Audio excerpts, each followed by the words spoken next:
আমার এখন মনে হয় মানুষের সাথে সময় কাটানোর থেকে ঠাকুর ঘরে প্রাণহীন ঠাকুরের সাথে সময় কাটানো অনেক বেশি শ্রেয়।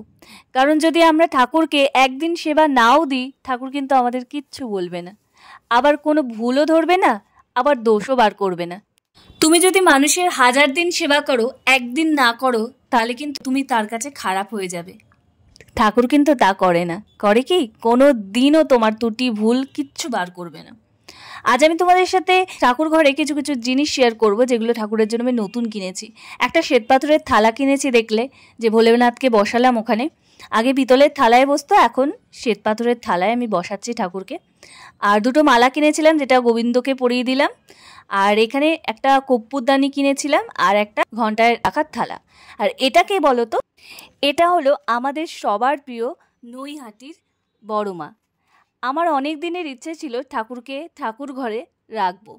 নিয়ে তো এসছিলাম, কিন্তু বাঁধানো হচ্ছিল না যে দেয়ালে টাঙাবো। আজকে বাঁধিয়ে নিয়ে এলাম, দেয়ালে টাঙিয়ে দেবো।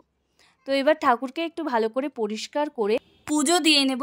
যেহেতু দুর্গাপুজো চলে এসেছে, তাই ঠাকুর ঘরটাকে একটু সুন্দর করে সাজালাম। ঠাকুরকে নতুন নতুন কাপড় পরিয়ে দিয়েছি। দেখো তো আমার ঠাকুর ঘরটা কেমন লাগছে। সত্যিই ঠাকুর কিচ্ছু চায় না, শুধু ভক্তের ভক্তি ছাড়া। ভালো লাগলে একটা লাইক করো, কমেন্ট করো। Tata, by.